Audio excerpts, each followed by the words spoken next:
want to thank, you can lift that up a little bit. And my Liffey, apparently I'm the tallest person on it. There we go. I want to thank Speaker Johnson and Majority Leader Scalise and Chairwoman McLean for having me here today.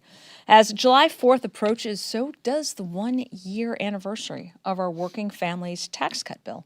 That's being signed into, that was signed into law by President Trump after passing both the House and the Senate, saving the American people from the largest tax increase in our nation's history and delivering real relief for hardworking Americans. And now, thanks to the Working Families Tax Cuts, we are in a new era of making sure hardworking Americans keep more of what they earn and are paid more for what they do to support their families. Passing the Working Families Tax Cuts was a multi-year endeavor of talking to folks from across the country. Hearing directly from the American people guided everything that we did to ensure that more dollars stayed in their pockets and so that we could help as they worked to recover from government-created and historically high inflation, from brutal Biden-era job-killing regulations, and the sacrifices to make ends meet from month to month just to keep their businesses afloat. Empowering American families was central to everything that we would do. Getting these tax cuts done correctly to help working Americans was personal to me. I know what it's like to work an 8-hour job, a minimum wage position, and then pick up additional shifts at another job just so I could scrape for every dollar to pay rent at the end of the month. And keeping all the money that I earned from tips would have made the difference between being able to go to the grocery store to buy what I wanted to eat or once again having to pack up leftovers sent back to the restaurant kitchen at the end of the night. And legitimately, I did that. Just like we have working Americans across the country doing that day in and day out. And as a mom of 2, with one child facing serious health battles, the expanded child tax credit and largest standard deduction would have let me pay for the care that my daughter needed without having to skip treatments or having to beg insurance bureaucrats who really didn't care if she got better or not. Democrats mock these tax dollars that saved for the American people. They sneer at what real relief means to real people. But I lived it.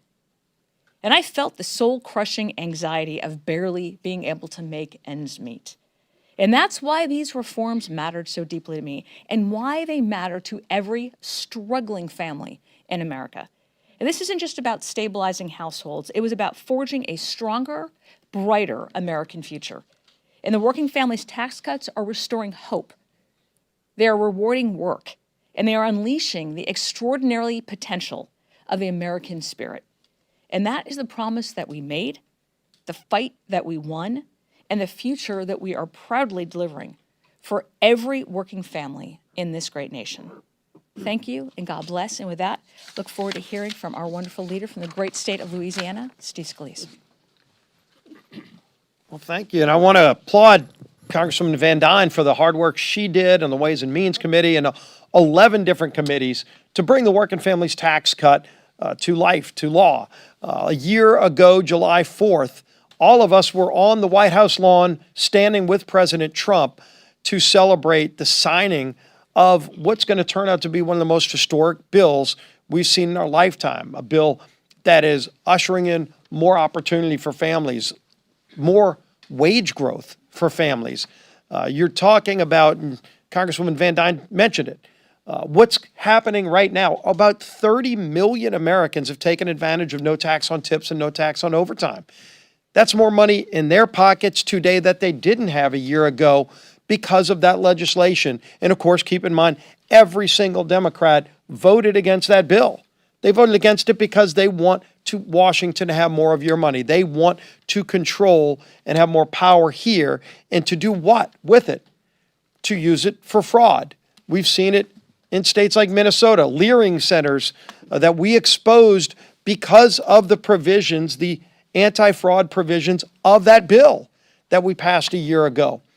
None of that would have been exposed if we didn't have that legislation in place that every Democrat voted against. So again, eliminating fraud in states like Minnesota so that working families, a single mom working 3 jobs can have more money in her pocket.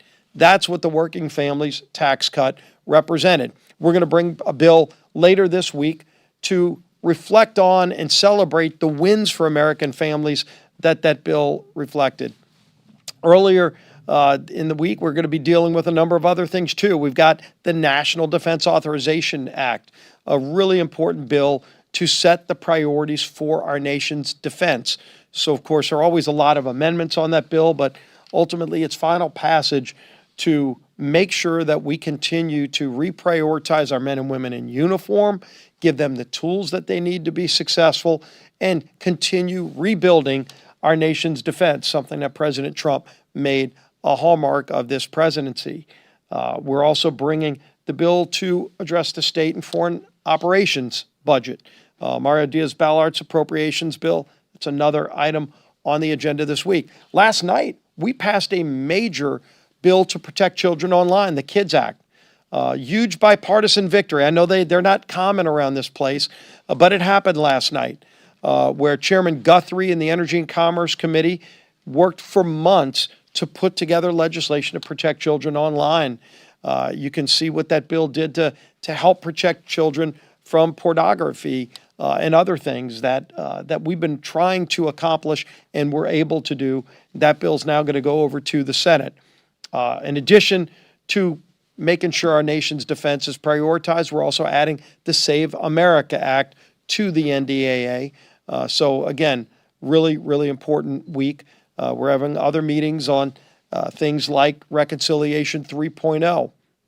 But when you think about all of this, and we reflect on what's coming up this weekend, celebrating our nation's 250th birthday. It's going to be a great day. You see this great fair on the mall with, every state that wants to participate being able to show off what's great about their states and what's great about our country.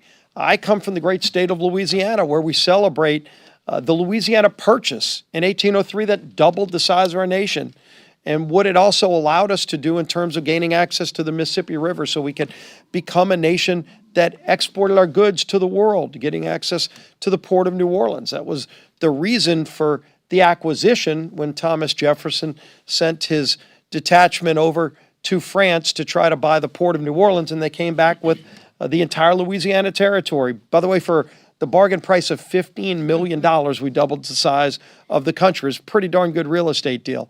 And then you think of all of the other things that our state and every state contributes to the greatness of this country. At a time when the Democrats are in a fight to go to the Bolshevik Revolution and see who can tear down America more, most Americans are celebrating what's great about this country. We are celebrating what's great about this country. Let the Democrat Party